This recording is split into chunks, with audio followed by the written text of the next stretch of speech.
Bonjour, je vais corriger l'exercice 12 du TD10. Alors cet exercice-là, on vous demande, vous avez une voiture qui décrit une trajectoire comme ça.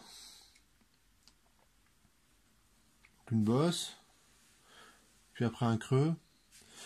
Alors pour simplifier dans l'exercice, pour que ça colle en fait à votre programme, le concepteur du sujet il a mis deux référentiels en coordonnées cylindriques, c'est-à-dire qu'il considère que cette partie-là c'est une trajectoire circulaire parfaite, de là jusqu'à peu près ici, et puis de là jusqu'à ensuite c'est aussi une trajectoire circulaire parfaite, dont le centre serait cette fois-ci en haut. Alors moi j'ai un petit peu modifié l'énoncé, je vais utiliser un résultat qui est que l'accélération centripète elle est en v carré sur r. Et l'accélération centripète, lorsqu'on le passe de l'autre côté de l'égalité, ça se transforme, et donc le mot que je prononçais, vous l'oubliez aussitôt, ça se transforme en force centrifuge. Alors pourquoi je dis ça? C'est parce que ça correspond en fait à aux sensations qu'on pourrait avoir quand on est sur une bosse en voiture, quand on la passe assez rapidement, ou quand on est sur un manège par exemple. Là c'est flagrant parce que c'est l'effet recherché. Lorsqu'on passe une bosse, on est projeté vers le haut, et lorsqu'on est dans un creux, à l'inverse, on est plaqué sur son siège par la force centrifuge. Donc ça c'est pas votre programme, hein. Je ne devrais pas dire ce mot-là, force centrifuge.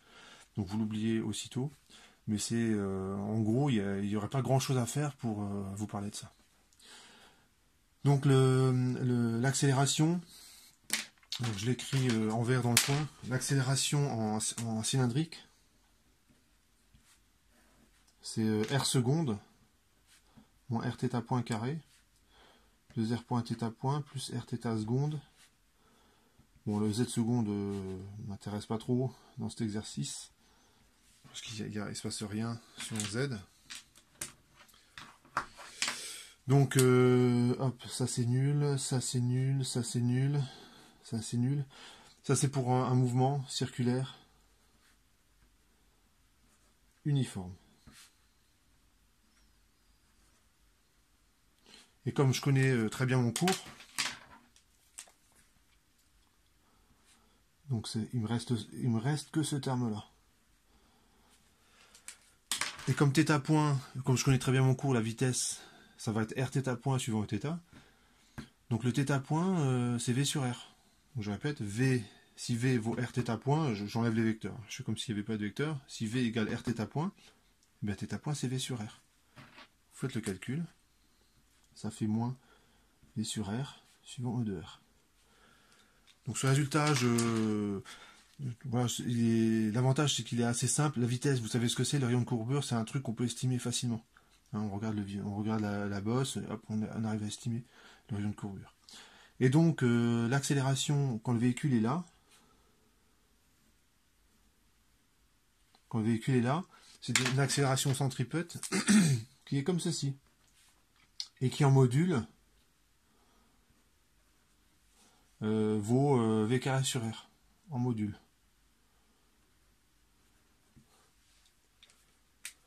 Donc je peux appliquer alors si je prends une notation, je vais quand même prendre une notation de l'énoncé. Ici on a E de R, donc c'est un vecteur normal qui est perpendiculaire à la trajectoire. Donc ici je devrais écrire l'accélération, ce serait moins v carré sur R suivant E de R. Voilà, comme ça on a toutes les informations. Allez, on oublie ça.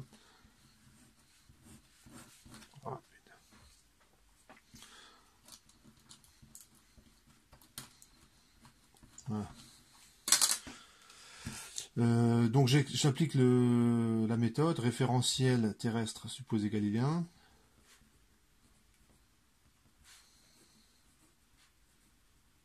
Le système, c'est la voiture. Le bilan des forces, vous avez le poids évidemment. Vous avez la réaction de la route. Alors comme j'accélère pas et que je ralentis pas, eh bien, on pourrait montrer qu'il y aura qu'une composante verticale. Et c'est tout. J'écris le principe fondamental de la dynamique, MA égale P plus R. Je projette. Alors l'accélération, il y a quoi? Il n'y a qu'une composante suivant E de R, qui est verticale. Donc en fait, mon problème, il ne se passe rien suivant E θ.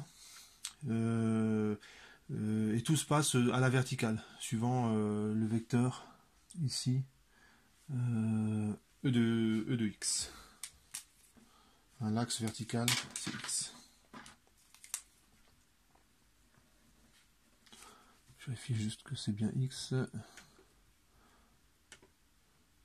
Ouais, c'est ça. Et bien quand je projette,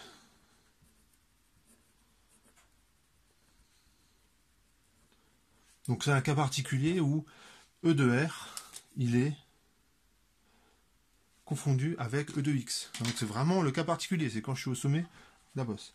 Donc ça donne moins M V carré sur R, suivant E de R, égale le poids, c'est moins mg, plus la réaction du sol suivant R.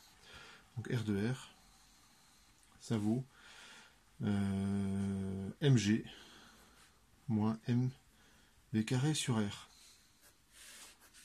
On regarde 2 secondes la formule. Qu'est-ce qu'elle vous dit? Elle vous dit que la réaction du sol, elle compense le poids. Ça, c'est la première partie de la formule. Et que la force centrifuge, elle vous allège. C'est ça le sens de cette partie-là de la formule. D'accord? Maintenant, je fais la même chose lorsque le véhicule est dans le creux. Donc l'accélération, donc cette fois-ci E de R, donc je change de repère. Donc E de R, il est comme ceci. Cette fois-ci. L'accélération va aller dans l'autre sens. Et c'est toujours moins V carré sur R, E de R. Et quand on fait le calcul, donc je vais le faire ici. Donc ça c'est en A. Quand je fais le calcul, donc le référentiel de ça c'est la même chose. Le PFD, bon, je le réécris mais c'est la même chose. Donc la réaction du sol est toujours verticale, j'accélère pas, je ralentis pas. Je pourrais le montrer mais je vais considérer que c'est évident. Et donc j'ai moins mv carré sur R. Donc ça ne change pas. Par contre le poids, regardez le poids, il est suivant EDR, donc c'est plus mg. Plus R de R. Alors il faut faire attention, c'est que comme le E de R là et le E de R là, ils sont en sens opposé, le R de R là, il sera négatif cette fois-ci.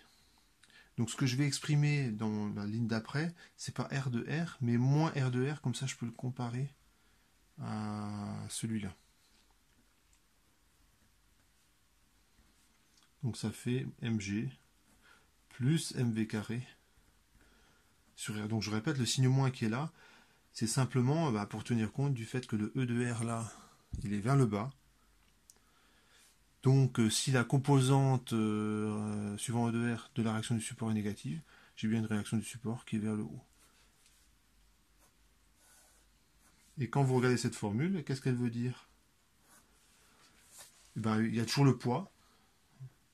Et cette fois-ci, quand vous êtes dans le creux de la route, vous avez la force centrifuge qui vous plaque vers le bas. Vous êtes un petit peu plus lourd que ce que vous n'êtes en réalité. Et on demande au sommet 50 km/h. Donc voiture assimilée à point 100 mètres. Voiture passe au sommet de la bosse avec une vitesse de V, voiture au fond du creux. Ouais, ça c'est une petite application numérique. Donc ce qui fait marcher tout cet exercice, c'est cette formule-là. C'est le V carré sur R. C'est cette formule-là. L'accélération centripète. Et cette formule-là, elle est vraie en fait à tout instant de la trajectoire. Où il faudrait que je dise que R, c'est le rayon de courbure instantané. C'est la distance qui vous sépare, si vous êtes dans le véhicule, du centre instantané de rotation. Et ça porte le nom de formule de Freinet. Donc si vous l'avez peut-être déjà rencontré dans votre scolarité. À la question qu'on vous pose, on dit que VA c'est 50 km/h. Donc il faut diviser par 3,6 pour avoir des mètres par seconde. Et on vous demande que R de R en A, si je la multiplie par 2, j'ai la réaction du support en B.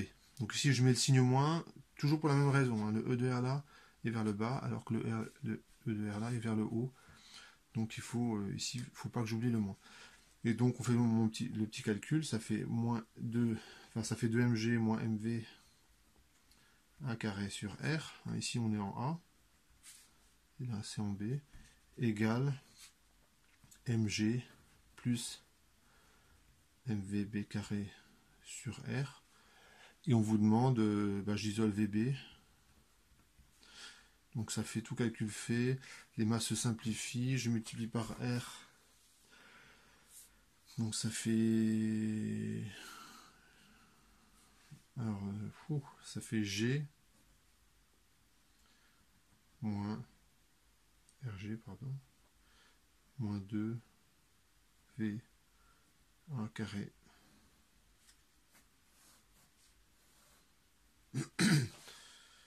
Sauf erreur, ça fait ça. Alors ce qu'on remarque, c'est que si vous passez trop rapidement le sommet, en fait, vous pouvez plus satisfaire la relation. Ça marche plus parce que la racine est négative. En fait, ça correspond, lorsque ce truc-là s'annule, en fait, vous décollez au niveau de la bosse. Donc si vous décollez au niveau de la bosse, il n'y a plus de réaction du sol, parce que la voiture, elle touche plus le sol. Donc évidemment, la question, elle a plus de sens. Voilà pour cet exercice.